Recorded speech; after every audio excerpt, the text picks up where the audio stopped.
d'un moment à l'autre dinañu daal di door la nga xam te moo di mbir mi attention mel na ne le premier ministre dafay daal di jege si mel na ne le premier ministre dafay daal di jege si il est là le premier ministre Ousmane Sonko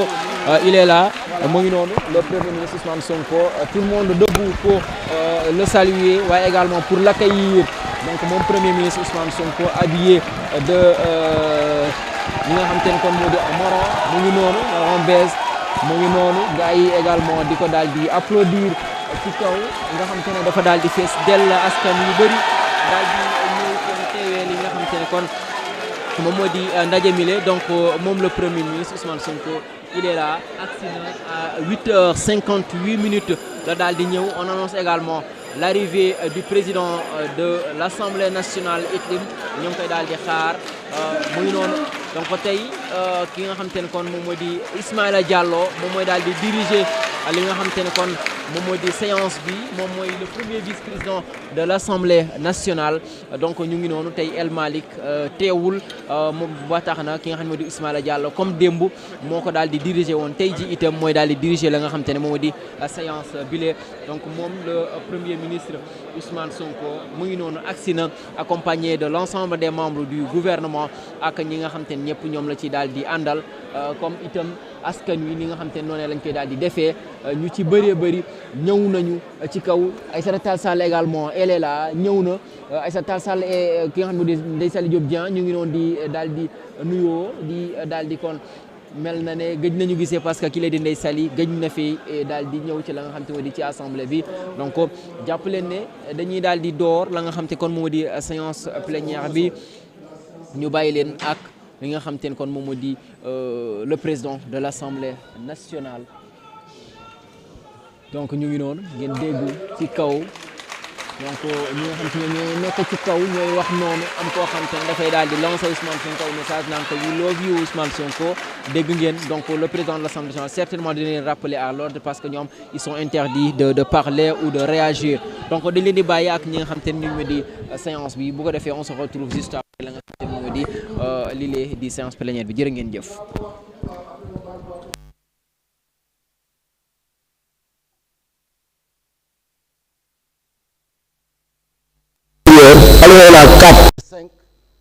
Toute personne qui manifeste brillamment son approbation ou sa désapprobation est sur le sang expulsée par les agents chargés du maintien de l'ordre. Il est interdit de mettre en service aussi les téléphones portables. maanaam bëgg nañ ngeen ñëw toog fi ngeen seetaan waaye na ngeen bàyyi xel ne waxtaan bi ñu fi waxtaanee waxtaan bu am solo la ci yéen mais également dafa am solo ci askan bi parce que ay questions yu am solo la yoo xam ne dafay tàbbiwaat ci askan bi pour que ñu xam gouvernement bi ngeen fi samp ci yan taxawaay la ne donc moo tax ñu sàkku ci yéen ñu ànd ak dégloo ak tey ñu def liggéey bi ci anam yu rafet. Monsieur le Premier ministre, Madame et Messieurs les membres du gouvernement, au nom de la représentation nationale, je voudrais vous adresser nos chaleureuses félicitations ainsi que nos souhaits de bienvenue à l'Assemblée nationale à l'occasion de cette 5e séance des questions d'actualité au gouvernement.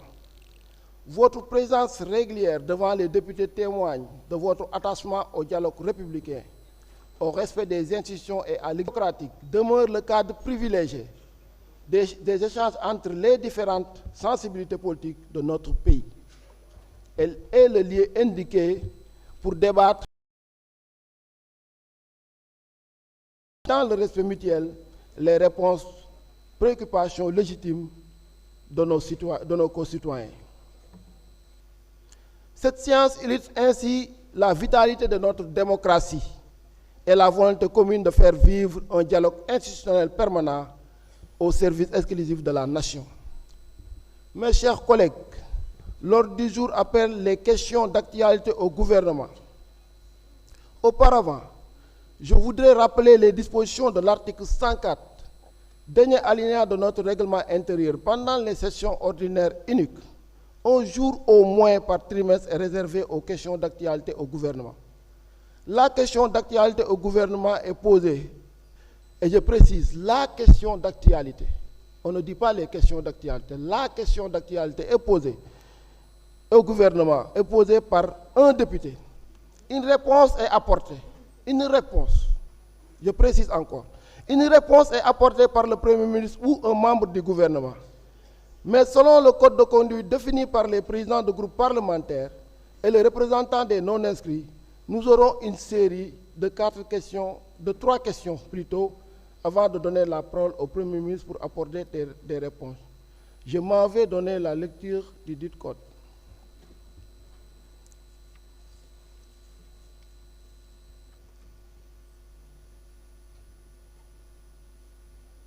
Durée de séance, 202 minutes,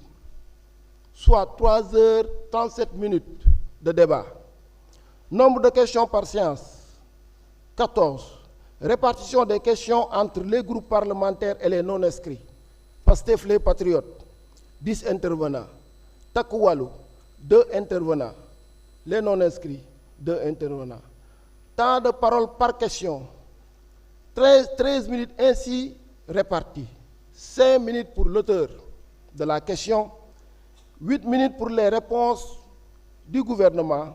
20 minutes pour le Premier ministre qui répond personnellement aux questions posées par les présidents ou les vice-présidents de groupes parlementaires. Pour le dépôt des questions par les députés désignés 48 heures avant la séance auprès de leur président de groupe et des représentants des non-inscrits pour le mois, 24 heures avant la séance au niveau du secrétaire général par les présidents de groupe parlementaires et les représentants des non-inscrits pour le mois. Rappel des dispositions de l'article 106 alinéa 1er du règlement intérieur. Les députés peuvent poser aux membres du gouvernement des questions d'actualité nationale ou internationale. Elles sont libellées succinctement. Les questions d'actualité doivent représenter un cadre d'intérêt général et se rapporter à un fait datant au moins d'1 mois au moment de leur dépôt.